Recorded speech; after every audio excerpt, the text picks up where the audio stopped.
नमस्कार, मैं हूं विकास भदौरिया। एनडीटीवी इंडिया में आपका स्वागत है। देश में राजनीति का पारा वो चढ़ता ही जा रहा है, लेकिन राजस्थान में मौसमी और राजनीति दोनों का पारा चढ़ रहा है। जी हां, राजस्थान की एक लोकसभा जोधपुर की बात कर लेते हैं। राजस्थान का दूसरा सबसे बड़ा शहर है। इस शहर की खासियत यह है कि ये शहर और इसकी लोकसभा दोनों हमेशा कांग्रेस और बीजेपी के लिए एक हमेशा की तरह राजनीतिक लड़ाई का केंद्र रहे हैं। उसकी बड़ी वजह अभी यह है कि यहाँ से पूर्व मुख्यमंत्री अशोक गहलोत मुख्यमंत्री रह चुके हैं, इसी ज़िले से आते हैं। और इसके अलावा केंद्रीय मंत्री, केंद्रीय जल शक्ति मंत्री गजेंद्र शेखावत भी इसी जोधपुर ज़िले से आते हैं और वे वहाँ से सांसद भी हैं। तो देखते हैं इस जोधपुर लोकसभा का क्या है हाल, कौन सी राजनीतिक पार्टी किस तरह से दांव आजमा कर ये सीट अपने कब्जे में लेना चाहती है। हर्षा कुमारी सिंह की रिपोर्ट।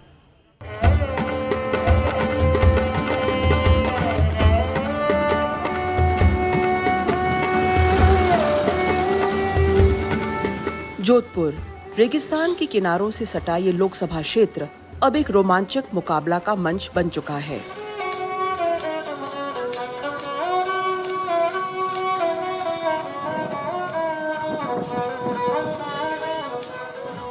यहाँ से जल शक्ति मंत्री गजेंद्र सिंह शेखावत अपना तीसरा चुनाव लड़ रहे हैं।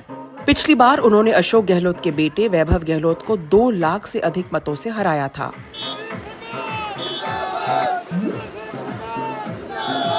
भाजपा में प्रतिष्ठित पद पे है, केंद्र के नेतृत्व के करीबी माने जाते हैं, लेकिन यहाँ रेगिस्तान की भूमि में धूल भरी आंधियों का सामना करना इतना आसान नहीं है।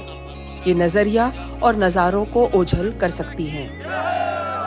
और काफी मशक्कत करने के बाद गजेंद्र सिंह शेखावत ने यहाँ भाजपा की अंदरूनी खींचतान को संभाला है।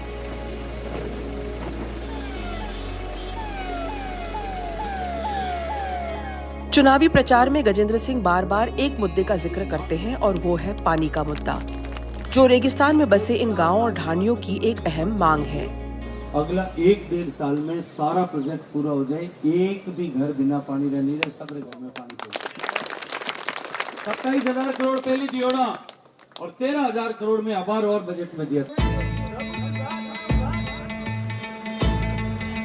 पश्चिमी सरहद का आखिरी बड़ा शहर जोधपुर सड़क, रेल और हवाई यातायात के अभाव में जीता आया है, लेकिन गजेंद्र सिंह शेखावत का दावा है कि भाजपा के विकास के कारण यहाँ तस्वीर बदली है। जोधपुर का इंफ्रास्ट्रक्चर डेवलपमेंट जिस तरह से होना चाहिए, राज्य का दूसरा बड़ा शहर और गेटवे ऑफ थार डेजर्ट होते हुए वो नहीं हो पाया था। हाईवेज, नेशनल हाईवे डिक्लेयर तो हो गए थे, लेकिन एक भी नेशनल हाईवे तमीज की सड़क नहीं बनी थी। आज जोधपुर सब तरफ से नेशनल हाईवे की 4 लेन सड़कों से या 2 लेन पेव्ड शोल्डर सड़कों से कनेक्टेड है। जोधपुर भारतमाला की जो अमृतसर कांडला एक्सप्रेसवे है, जो जोधपुर कॉन्स्टिट्यूंसी में से होकर के बड़े हिस्से में से होकर के निकलता है। दिल्ली मुंबई कॉरिडोर जोधपुर से होकर के निकलता है। मैंने प्रयास किया और धन्यवाद करता हूं देश के प्रधानमंत्री और स्वर्गीय रक्षा मंत्री स्वर्गीय मनोहर पर्रिकर साहब का कि उनके आशीर्वाद से हमें ज़मीन मिली और उस ज़मीन से हमने एयरपोर्ट का एक्सपेंशन किया। आज जोधपुर देश के सब बड़े शहरों से जुड़ा हुआ है।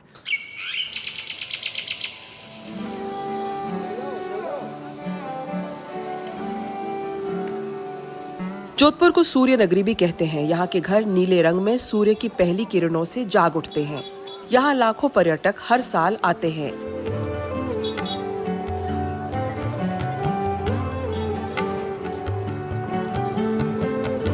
रेगिस्तान की संस्कृति, कला और रंग के लिए मशहूर है जोधपुर।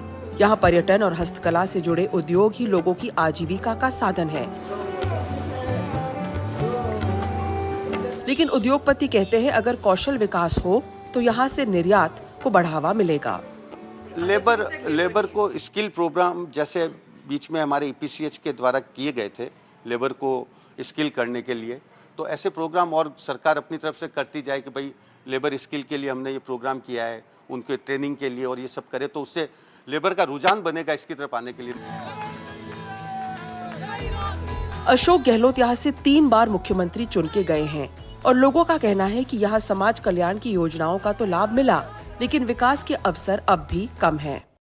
राजस्थान पे सबसे बड़ी समस्या ही पानी की है, और जिसमें विशेषकर जोधपुर जिला आए दिन जाम लगा रहता है। सोर्स गेट से लगाकर आखिरी जोड़ा जाएगा तक इतना जाम को रहता है, दिन में भी ये जाम रहता है। कांग्रेस के करण सिंह उजियाड़ा पहले कंपाउंडर थे, फिर जमीन के कारोबार से जुड़े और अब कांग्रेस के प्रत्याशी हैं। अशोक गहलोत का साया उनके चुनाव पे है, इस बात से वो इनकार नहीं करते। लेकिन स्थानीय और बाहरी का मुद्दा वो अहम बताते हैं। उनका गांव जोधपुर के पास है और यहाँ उनकी कई रिश्तेदारी फैली हुई है। गजेंद्र सिंह शेखावत को वो जोधपुर का बेटा नहीं मानते और लड़ाई राजपूत वोट बैंक को लेकर है, जो यहाँ करीब 4 लाख से अधिक है। डेफिनेटली उनका पूरा आशीर्वाद है, और ऐसे कैसे पॉसिबल हो सकता है बिना अशोक गहलोत के कोई आदमी जोधपुर में कांग्रेस का चुनाव लड़ ले, इसमें कोई शक नहीं।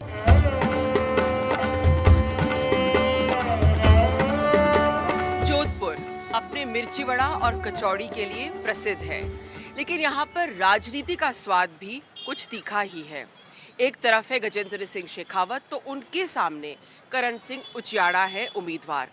राजपूत वोट तो इन दोनों के बीच में बिखर सकता ही है, इसलिए दोनों उम्मीदवार जातिगत गणित को साधने में लगे हुए हैं। दूसरी ओर भीतरगात का डर भी दोनों को सता रहा है। ये अशोक गहलोत का क्षेत्र है, लेकिन अशोक गहलोत जोधपुर से ज्यादा जालौर में नजर आ रहे हैं, तो दूसरी ओर गजेंद्र सिंह शेखावत भी बीजेपी की अंदरूनी पेचीदगियों में उलझने से बच रहे हैं। जोधपुर से अरुण हर्ष और मुकुल परिहार के साथ हर्षा कुमारी सिंह, एनडीटीवी। राजस्थान का रण बेहद दिलचस्प होने वाला है। यहाँ की बीकानेर लोकसभा सीट की बात कर लेते हैं। यहाँ जो मुकाबला है वो 3 राम और 3 मेघवाल के बीच है। बीजेपी की तरफ से अर्जुन राम मेघवाल, तो कांग्रेस की तरफ से गोविंद राम मेघवाल चुनाव मैदान में है, जबकि बीएसपी की तरफ से खेताराम मेघवाल चुनाव मैदान में है। और यही वजह है कि यहाँ का मुकाबला और ज़्यादा दिलचस्प हो गया है। हमारे सहयोगी मनोरंजन भारती की ये रिपोर्ट।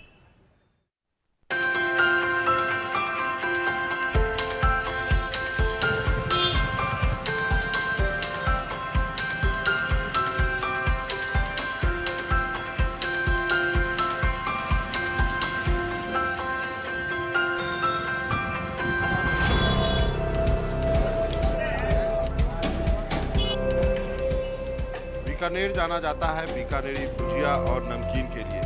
बीकानेर के बाजार में जब आप घूमेंगे तो आपको एहसास होगा कि आप कहाँ हैं। बीकानेर का कटनी माता मंदिर काफी प्रसिद्ध है, जहाँ चूहे भी पाए जाते हैं। बीकानेर का जूनागढ़ किला अपने स्थापत्य कला के लिए मशहूर है। यहाँ का लक्ष्मी पैलेस भी देखने लायक है।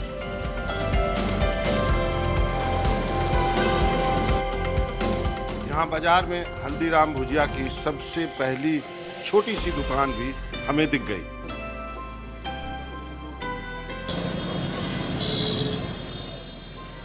बीकानेर लोकसभा क्षेत्र अनुसूचित जाति के लिए आरक्षित है। जाहिर है अंबेडकर जयंती के दिन यानी 14 अप्रैल को बीकानेर के अंबेडकर सर्किल पर लोगों का हुजूम दिखाई दिया।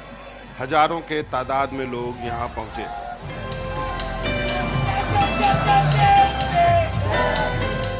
अंबेडकर जयंती के मौके पर बीकानेर से चुनाव लड़ रहे उम्मीदवार भी अंबेडकर सर्किल पर फूल चढ़ाने पहुंचे।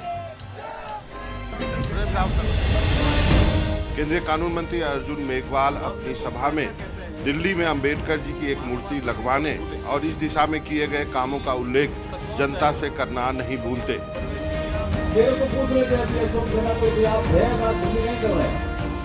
बीकानेर से अर्जुन राम मेघवाल लगातार 3 बार से चुनाव जीत रहे हैं। राजनीति में आने से पहले अर्जुन मेघवाल भारतीय प्रशासनिक सेवा यानी आईएएस के पद पे थे और बगल के जिला चूरू के डीएम भी रह चुके हैं। चौथी बार चुनाव जीतने के लिए वो कोई कोर कसर नहीं छोड़ रहे। उनका कहना है कि बीकानेर क्षेत्र का उन्होंने बहुत विकास किया और आगे भी कई योजनाओं पर काम चल रहा है। साथ में मोदी जी की गारंटी तो है ही।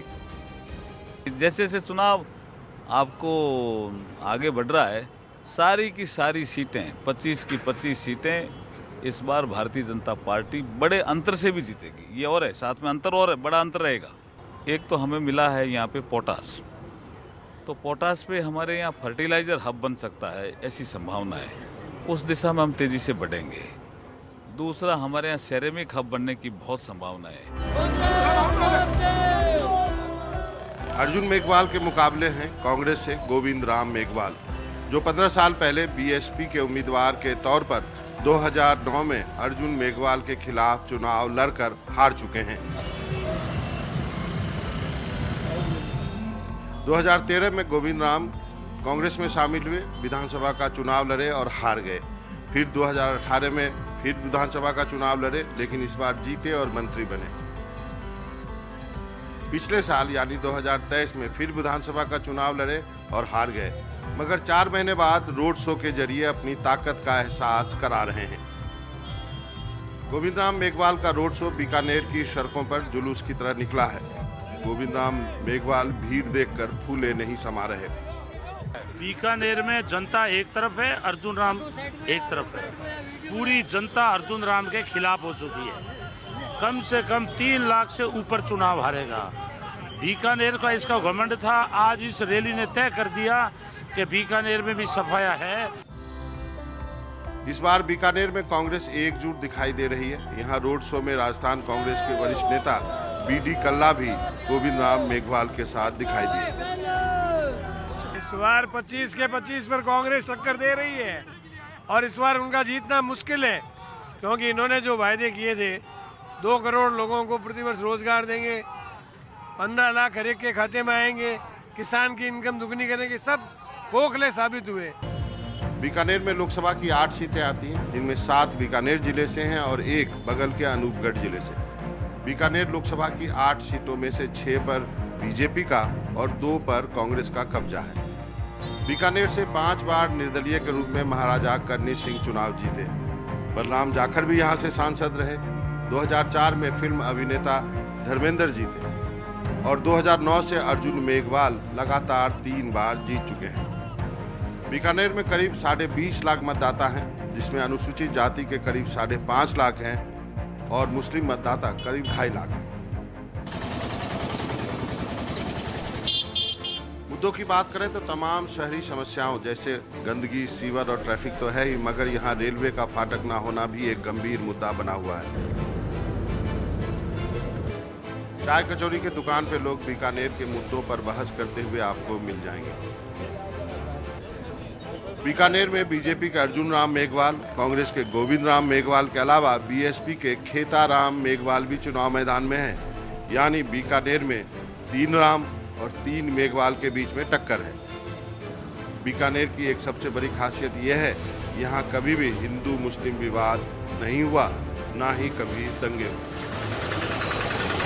बीकानेर में मुकाबला 2 मेघवालों के बीच में है। दोनों के नाम में राम है, एक अर्जुन है तो दूसरा गोविंद है।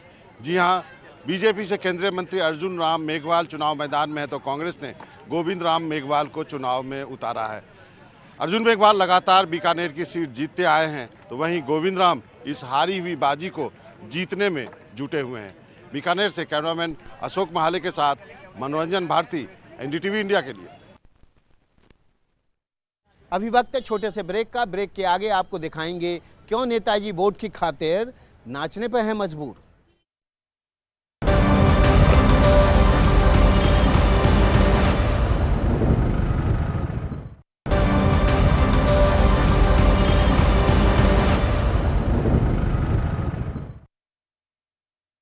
कहते हैं लोकतंत्र में जनता ही जनार्दन होती है और यही वजह है कि नेताजी इस जनता को लुभाने के लिए तरह तरह के जो तरकीबें हैं वो अपना रहे हैं।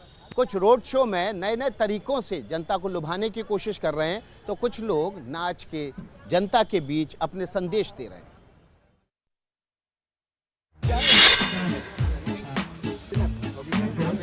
चुनावी सरगर्मी के बीच क्रिकेट का खेल। दार्जिलिंग के पास गोरुबथन में चुनाव प्रचार के लिए पहुंचे थे अनुराग ठाकुर। वहां उन्होंने कुछ युवाओं को क्रिकेट खेलते देखा तो अनुराग ठाकुर उतरकर अपनी कार से उनसे मिलने पहुंच गए। इसके बाद बैट हाथ में लेकर अनुराग बल्लेबाजी करने मैदान में उतरे और बल्लेबाजी के जौहर दिखाए। बल्लेबाजी कर रहे हैं केंद्रीय खेल मंत्री अनुराग ठाकुर और गेंदबाजी की कमाल संभाली है दार्जिलिंग के सांसद राजू बिस्ता ने।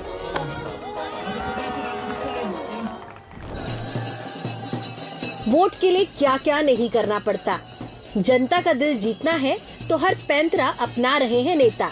ये तस्वीरें तमिलनाडु के ऊटी से आई हैं।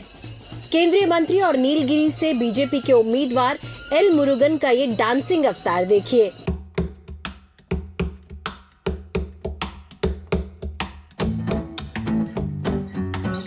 चुनाव प्रचार के दौरान मुरुगन नूनथला गांव पहुंचे और अपने समर्थकों के साथ जमकर नाचे।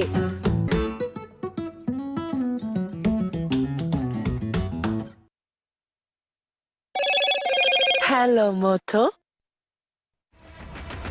मोटोरोला भारत का सबसे अच्छा 5G स्मार्टफोन ब्रांड। वक्त हो गया है result sharp video of the week का।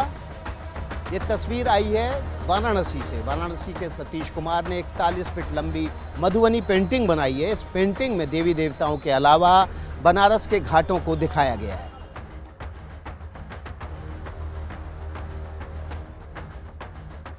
चुनाव यात्रा में मेरे साथ इतना ही। देखते रहिए NDTV इंडिया।